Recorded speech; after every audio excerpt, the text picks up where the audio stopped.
ईश्वर की प्यारी संतानों के रूप में मेरे निज आत्मा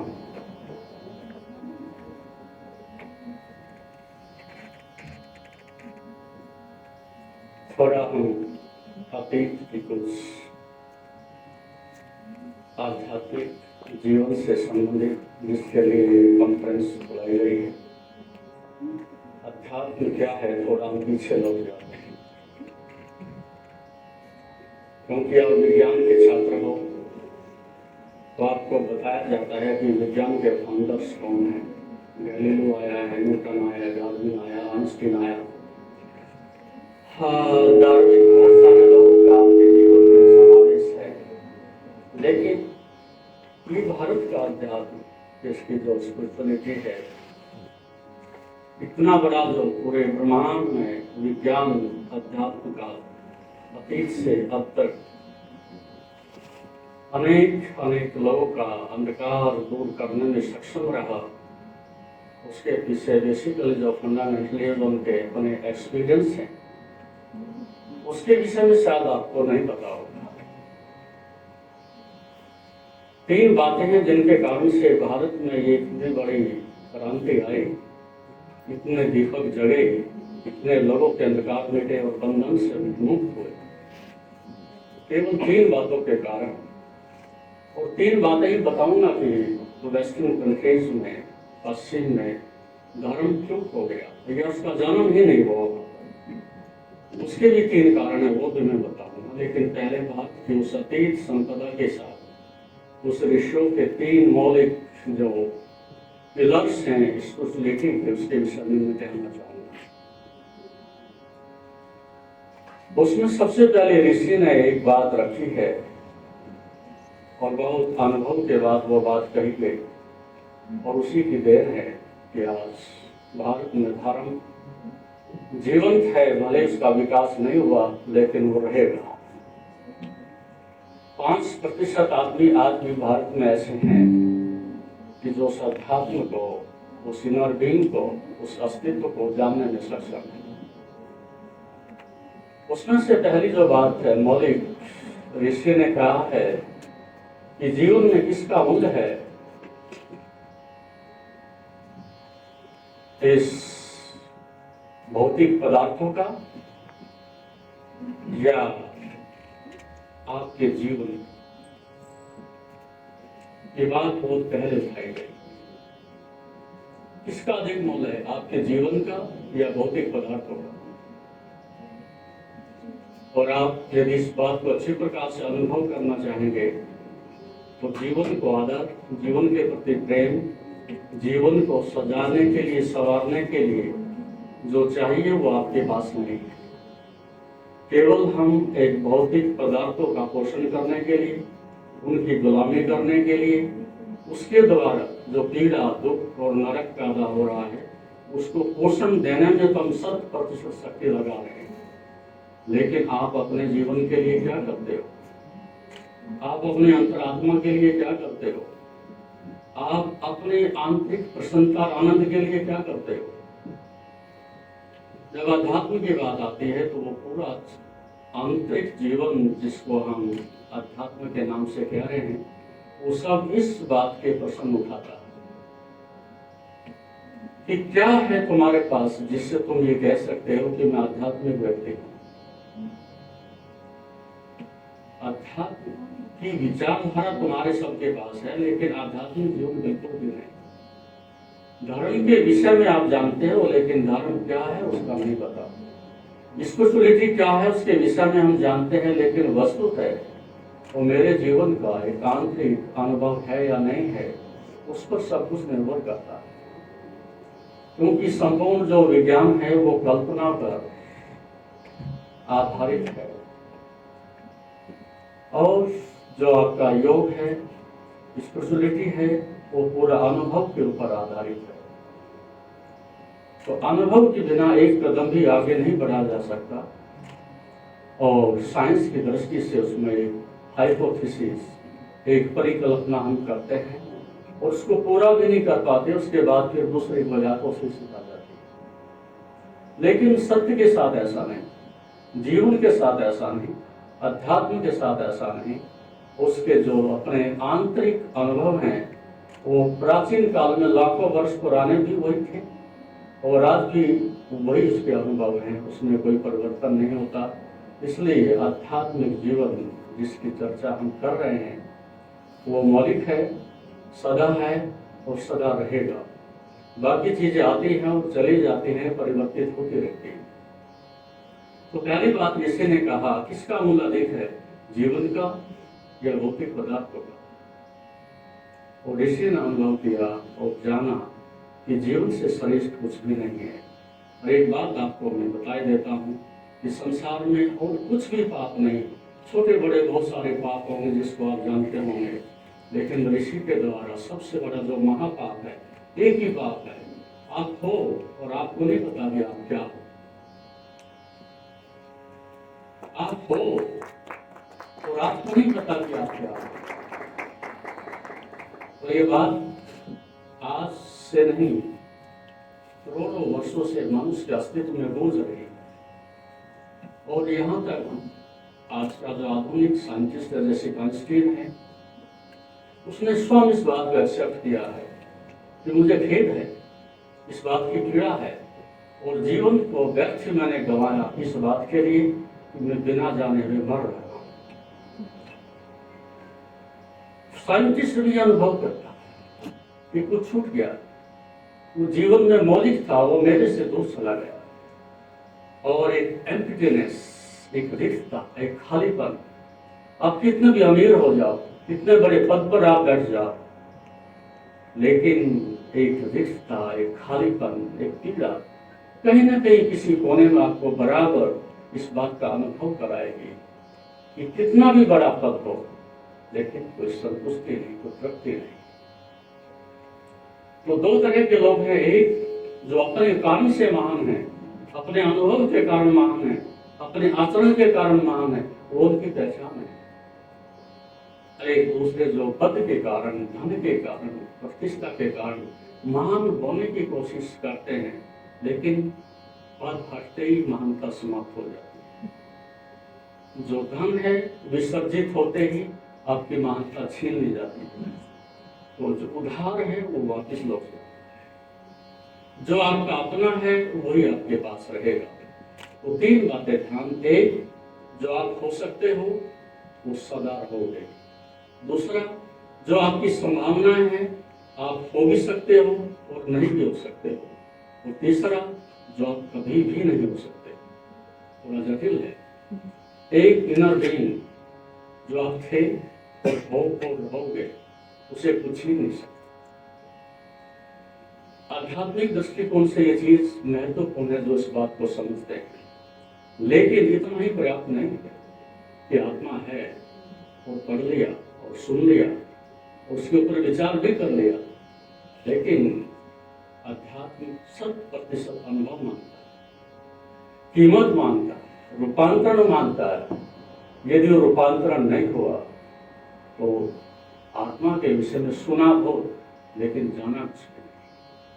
तो संपूर्ण जो साइंस है वो जानकारी पर खड़ी है और जो स्पिरिचुअलिटी है, जो अध्यात्म है, वो जानने पर खड़ा है।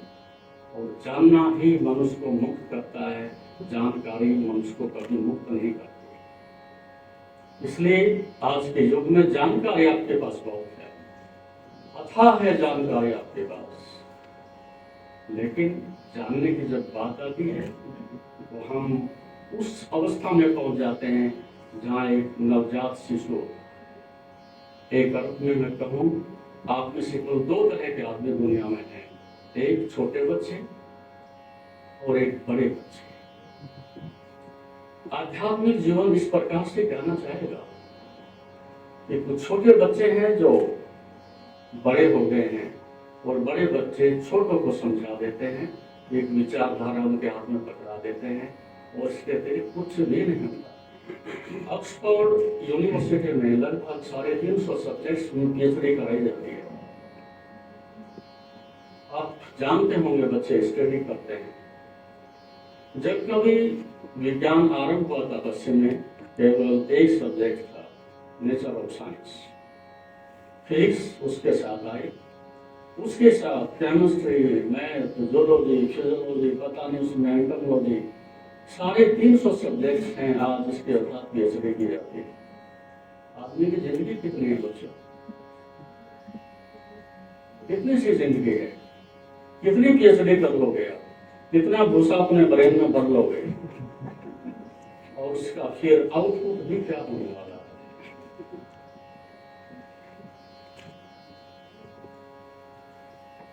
लेकिन एक के जान लेने से सब जान लिया जाता है, एक के तृप्त होने से सब तृप्त हो जाता है, एक प्रकाश को खोज लेने से सब अंधकार मिट जाता है।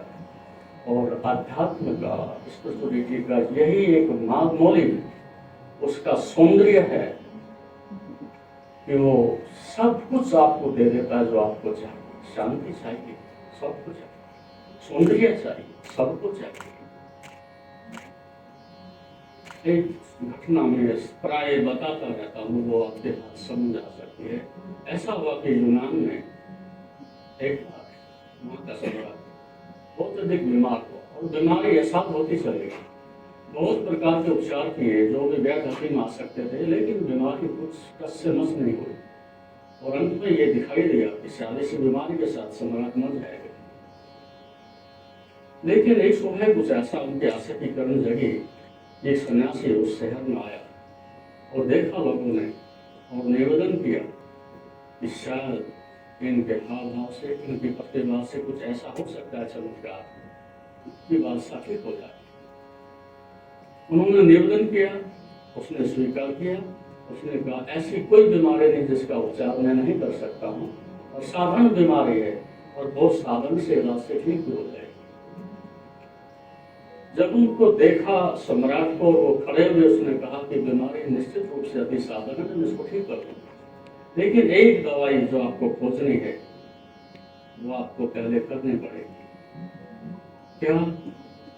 कि एक इस शहर में, इस देश में जहां तक भी आप जा सकते हो, ऐसे आदमी का कोट लाओ जो कोट भी हो और वो पीस ऑफ माइंड भी हो, शांति,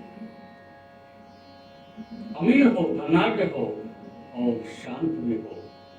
और वो कोट यदि सम्राट को पहना दिया जाए तो स्वस्थ हो जाएगा। और उनको लगा बड़ा आसान काम है, कोई बड़ी महंगी औषधि नहीं है। और हमारे शहर में बहुत अमीर लोग हैं, लेकिन जिसके पास वो गए, मिले, बैठे और उनसे कहा कोट चाहिए सम्राट के लिए, वो कोट नहीं, हम प्राण भी दे देंगे, लेकिन दूसरी शर्त हम पूरी नहीं कर सकते, हम शांत नहीं हैं, हम आनंदित नहीं हैं, पीस ऑफ माइंड नहीं। कोट आप ले जाओ। और दिन से तक, सूर्यास्त होने तक प्रयास करने के बाद भी एक आदमी ऐसा नहीं था कि जिसके पास कोट है और पीस ऑफ माइंड भी है। और फिर जब वो निकलते थे, एक नदी के किनारे से देखा कि दूर से एक बांसुरी आ रही है, उसकी सुरीली आवाज आ रही है, संगीत आ रहा है, तो उसका पीछा करते जब वो गए, धुंधल का था, अंधेरा था, और उन्होंने सुरीली आवाज और संगीत सुना, उनका मन शांत हो थोड़े समय के लिए। और उस युवक से कहा कि हम जिसकी खोज में थे वो मिल गया है, और आप अकेले व्यक्ति ऐसे हो जो नृत्य कर रहे हो और आनंदित दिखाई देते हो। उसने कहा शायद तुम्हें भ्रांति है, ये मेरा झोपड़ा है और आप दीपक जला करके देखो कि यहाँ है क्या। कोर्ट की तो बात हो, वो नग्न होकर के नाच रहा था, बांसुरी बजा रहा था। उसने कहा शांति यहाँ है, आनंद यहाँ है, लेकिन कोर्ट में ये संसार में बिगड़ना है। तो आप सबके पास कोर्ट है आज, इसमें कोई संदेह नहीं, लेकिन पीस ऑफ माइंड। तो ऋषि ने पहली बात कही, इसका मूल अधिक है जीवन का या भौतिक पदार्थों का। जब उपभोग करने वाला वस्तुओं का संसार में पदार्थों के नीचे दब करके मर जाता है, तो उससे अधिक दयनीय स्थिति क्या होती है। तो मनुष्य पराये कहते हैं कि जीवन दुख है, लेकिन ध्यान रखना चाहिए, इस बात को स्वीकार करना चाहिए, इस जीवन को दुख क्यों आया है उसका कारण भी आपको जानना चाहिए, और दुख की स्थिति को पैदा करने के कारण भी आप ही हो। दुख कहीं बाहर से नहीं आता। तो पहली बात ऋषि ने कही कि किसका मूल्य अधिक है। जिस दिन आपके जीवन में जीवन को मूल्य आप देंगे और स्वरूप रखेंगे और प्रथम रखेंगे, तब आप अध्यात्म के जीवन में पहला कदम रखेंगे। अभी तो जीवन का कोई मूल्य ही नहीं है, उसको बेचा जा रहा है बाजार में, अनेक अनेक प्रकार से बेचा जा रहा है। पैसे के लिए, पद के लिए, सम्मान के लिए बेचा जा रहा है, राजनीति के लिए, चंद कुछ पैसों के लिए जिंदगी बिक रही है। उसको कोई मूल्य आपके पास नहीं है। जब मरेंगे तब पता चलेगा कि जीवन था। सेकंड थिंग, जो दूसरी बात है जो ऋषि ने कही है, दूसरी बात ऋषि ने कही है वो बहुत मौलिक है। इस बात की तो प्यास जगी है कि जीवन का मूल्य है, लेकिन हो या माई उसकी मुमुक्षा जगना, उसकी प्यास जगना, इस जीवन को जानने के लिए आपके प्राणों में अंदर एक अग्नि पैदा हो जाना, ये दूसरा कदम। मुमुक्षा उसको हम कहते हैं अपनी भाषा में, जिसको कहते हैं हो या माई, मैं कौन हूँ, इसकी खोज करने के लिए आपके प्राणों में एक तेज, एक अग्नि, एक वैराग पैदा हो जाए कि जीवन इससे पहले कि नष्ट हो, मैं इस परम सत्य को जान लेना चाहता हूँ। ये दूसरे नंबर की बात है। और तीसरी बात जो ऋषि ने कही है कि प्यास जग गई है लेकिन बुझाएगा कौन, भूख लगी है भोजन आएगा कहाँ से। और उसके लिए ऋषि कहता है तीसरी बात, किसी महापुरुष के द्वारा, किसी अनुभवी और उस प्रकाश, उस आनंद को जानने वाला किसी अनुभवी ऋषि के द्वारा ये बात पूरी हो सकती है, उसकी खोज में जाओ। तो तीन प्यास जीवन के प्रति, जीवन क्या है उसको जानने के प्रति, और किसके द्वारा ये जीवन उस आनंद में, उस अध्यात्म में परिवर्तित होगा, उस महापुरुष की खोज। इन तीन बातों के कारण इस भारत का जो सबसे अतीत से लेकर के अब तक का अध्यात्म का इतना बड़ा जो मनुष्य के जीवन में विस्तार हुआ है, वो तीन बातों के कारण।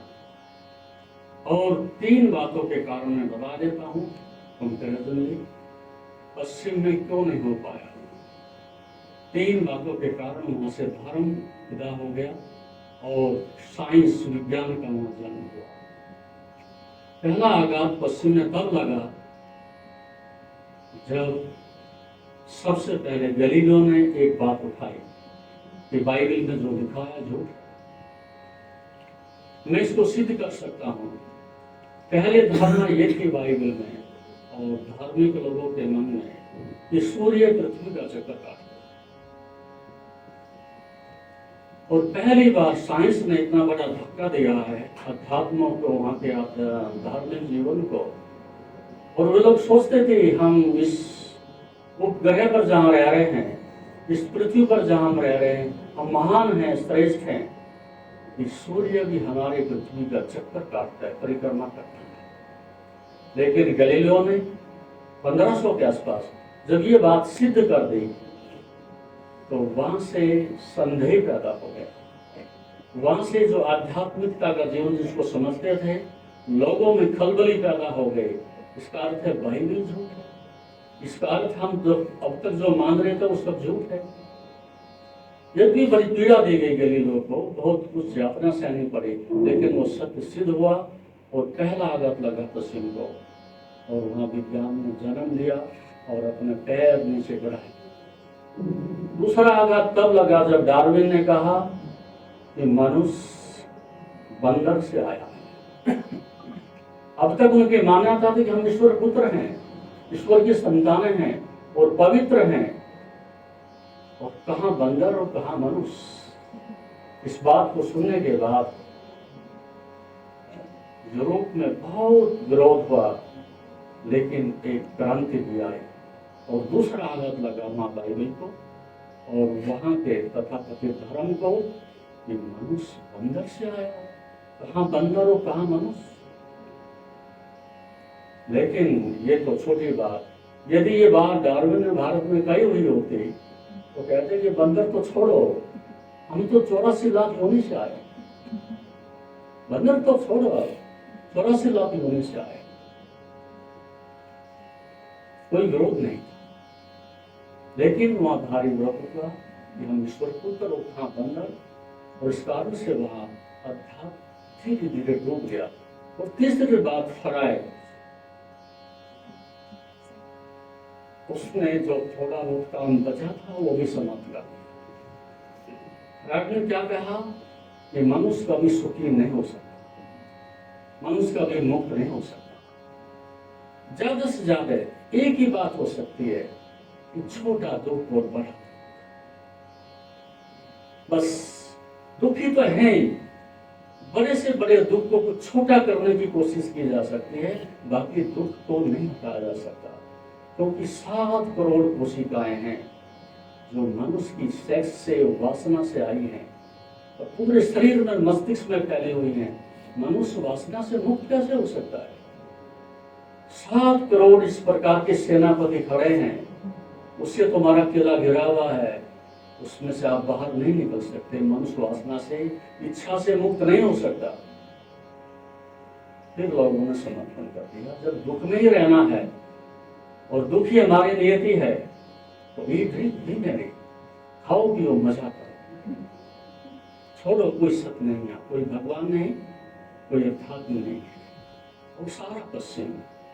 फिर धन, स्त्री और विलासिता में डूब गए, जिसका दुष्परिणाम पूरे संसार को भोगना पड़े।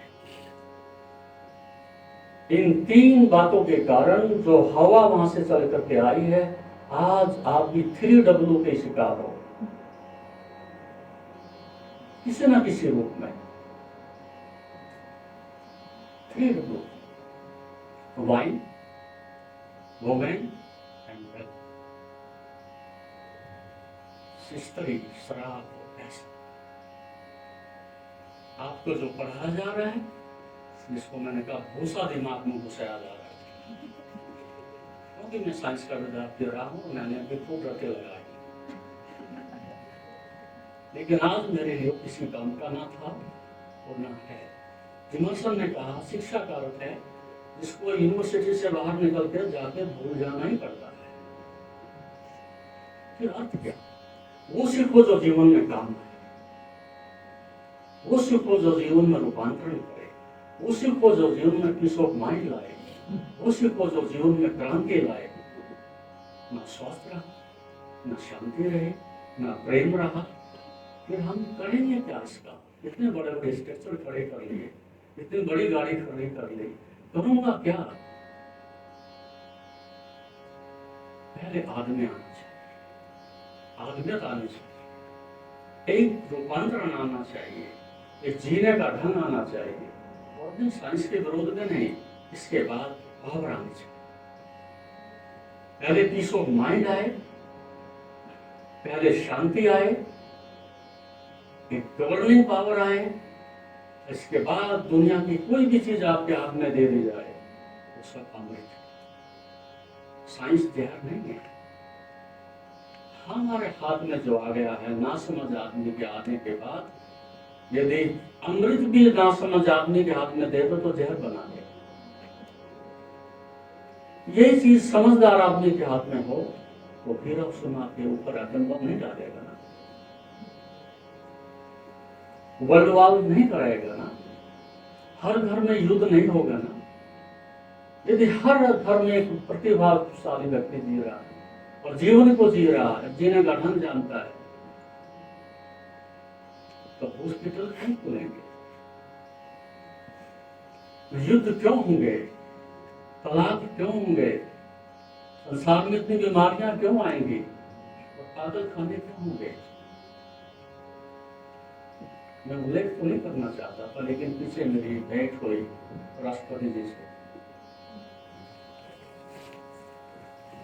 समय तो वहां कम था, लेकिन मैंने एक बात उठाई, आदिवासी जो रह रहे और आप उन्हीं से आए हो, और यहाँ का जो आदमी रह रहा है, शब्द जिसको कहते हैं और वेल एजुकेटेड कहते हैं, क्या कुछ अंतर देखते हो? वहां कोई पागल खाना नहीं है, कोई पुलिस नहीं, कोई कोर्ट कचहरी नहीं है, कोई मर्डर नहीं होता है, और ये लोग आनंद की जिंदगी जी।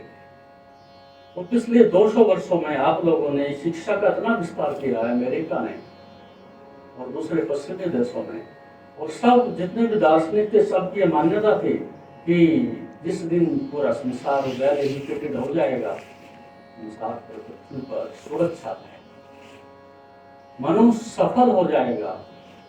लेकिन आज चारों तरफ शिक्षा है लेकिन मनुष्य नहीं। शिक्षा है लेकिन प्रेम नहीं, शिक्षा है लेकिन स्वास्थ्य नहीं, शिक्षा है लेकिन सुरक्षा नहीं है। तो क्या आपको बच्चों को भी संदेह नहीं होता कि जो कुछ हमारे हाथ में आ रहा है इससे हमें सिवाय पैसे के और कुर्सी के कुछ भी तो नहीं। तो स्पिरिचुअलिटी का मतलब है, अध्यात्म का मतलब है, तो first of all human being, मुझे एक आदमी होने की आवश्यकता है, मुझे अपने केंद्र से जुड़ने की आवश्यकता है। क्या है अंदर छपा हुआ रहस्य, उसको जानने की आवश्यकता है, और तब मैं संसार में एक सम्राट की तरह से विचर सकता हूं। और जो आध्यात्मिक व्यक्ति है वो जानते हैं मुझे कहां रुकना है, लेकिन इस शिक्षा में पढ़ने वाला रहने वाला व्यक्ति नहीं जानता कि मुझे कहां रुकना है। ये बात थोड़ा समझनी पड़ेगी। आप भोजन करते हो तो आपको पता चल जाए कि हमें कहां रुकना है। आप भूख से नहीं खा रहे हो, आप स्वाद से खा रहे हो। स्वाद नहीं बताएगा कि कहां रुकना है, शरीर बताएगा कि मुझे कहां रुकना है। तो एक तो है कि भोजन तो विलासिता बन जाए और भोजन आपके लिए फूड पॉइजनिंग बन करके बीमार कर दे। एक है कि भोजन करने का एक ढंग है, कला है, और कितना देखना है, कब देखना है, ये आपको कभी भी पता नहीं चलता। और क्या सुनना है क्या नहीं सुनना है, इसका भी तुम्हें कभी पता नहीं चलता। और किसकी संगत करनी है किसकी नहीं करनी, इसका भी कभी पता नहीं चलता।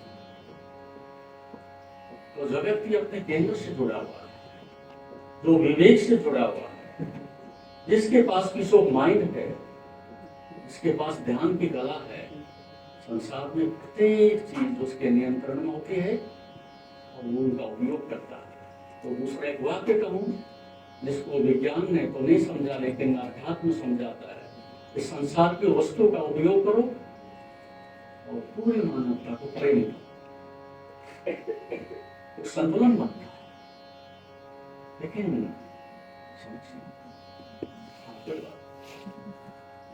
तो पूरी मानवता को प्रेम करो, लेकिन प्रेम लाओगे मनुष्य को अपने से प्रेम नहीं है तो दूसरों को प्रेम करेगा कैसे? और आपकी जेब में 2 रुपए नहीं तो डोनेशन दोगे कहां से? कहां से लाओगे प्रेम? पहले प्रेम पैदा करना पड़ता और फिर बढ़ता है। लेकिन प्रेम की जहां तक बात है, आप प्रेम करते कब हो और किसको करते हो? इस दुनिया में इतनी चर्चा चलती है, लेकिन प्रेम कहते हैं किसी के पास नहीं है। कारण क्या है? हर व्यक्ति प्रेम मांगता है, हर पत्नी मांगती है, पति मांगता है, बेटा मांगता है, पिता मांगता है, मित्र मांगता है, हर कोई प्रेम मांगता है। लेकिन ये बहुत ही गलत है। ऐसा कभी भी संभव नहीं हो पाएगा कि आप प्रेम को दूसरों से ले लो। प्रेम की एक ही परिभाषा है, प्रेम दो, प्रेम बांटो और अनकंडीशनल दो और बिना शर्त दो। जो बांट सकते हैं वो बांटो, लेकिन वो तब जब आपके पास ध्यान हो, जब मेडिटेशन होगा, जब स्पिरिचुअलिटी होगी, तब आप बांट सकते हो। अभी तो तुम्हारे हाथ में भिक्षा बांट रहा है, बांटोगे क्या? भिक्षा ही बढ़ेगी। दुखी आदमी हो तो दुखी बढ़ेगा, और बीमार है तो बीमारी बढ़ेगी। पहले पैदा करो, पहले अचीव करो, पहले रूपांतरण करो, फिर दुनिया में वो बढ़ जाएगा, अपना आप बढ़ जाएगा। इसलिए अध्यात्म साधारण बात नहीं है, जीवन की एक अंतिम उपलब्धि है। और इससे पहले कि मृत्यु आए और तुम संसार से चले जाओ बिना जाने हुए, ये जीवन का बड़ा घाटा, इससे बड़ा घाटा और कुछ भी नहीं हो सकता। इसलिए मैं कहना चाहूँगा, सुझाव दूंगा, प्रेरणा दूंगा, आपके जीवन में कभी संतुलन आएगा, कभी एक रूपांतरण आएगा, कभी आपके सौभाग्य के द्वार खुलेंगे। संसार की खोज के साथ साथ अपनी खोज को भी छोड़ दो। आप अनखोजे ना रह जाओ, अपने साथ, अपने जीवन के साथ ये भी एक प्रेम करो और न्याय करो कि हम बिना जाने हुए संसार से नहीं जाएंगे। और मुश्किल नहीं है, आप 2-2 घंटे भी सुबह शाम निकालने लगो और अपने अंदर झांकने की कला सीख लो, और जो भी बीमारियां उनको देखना सीख लो, तो सब रूपांतरित हो जाएगा। और तुम बुरे नहीं हो, बहुत अच्छे हो और बहुत बड़ी संभावना लेकर के यहाँ आए हो, लेकिन दुर्भाग्य है और विडंबना है, तुम्हारे लिए यहाँ औषध की व्यवस्था ना हो तो बीमारी में मरना पड़ता है। सब जानना चाहते हो, लेकिन यहाँ जानने वालों की कमी है। और जब तक जानने वाले नहीं होंगे तो यहाँ अंधकार में ही जीना पड़ता है। यदि मैं कहूँ कि चिकित्सक हूँ और मैं स्वयं बीमारी से ग्रसित हूँ, मेरे से कौन औषधि लेगा? और मैं स्वयं कंगला हूँ और मेरे पास 2 पैसे नहीं है, मेरे से धन की कौन आशा रखे? पृथ्वी पर जीवन तो हो, तो प्रकाश करता है। तो आप प्रयास करें और एक लंगड़ी दौड़ ना दौड़ें, एक पैर पर ना खड़े रहें। आपके पास एक संतुलन होना चाहिए। वो संतुलन है, अंदर भी देखें क्या है और बाहर भी देखें क्या करना है। समझ रहे हो मेरी बात? अंदर देखें क्या है और फिर पता चलेगा कि बाहर क्या करना है। फिर आपके जीवन में संतुलन होगा और प्रेम होगा। फिर आप जीवन को कम से कम में भी और झोपड़े में रह करके भी और साधारण वस्त्रों में भी और साधारण भोजन करके भी आनंद से गीत गा सकते हो, उत्सव मना सकते हो, नाच सकते हो। आनंद के लिए पैसे की जरूरत नहीं, आनंद के लिए बड़े मकान की जरूरत नहीं, आनंद के लिए आपका आनंदित होना जरूरी है। शेष काम सब हो जाएगा। हरिओम।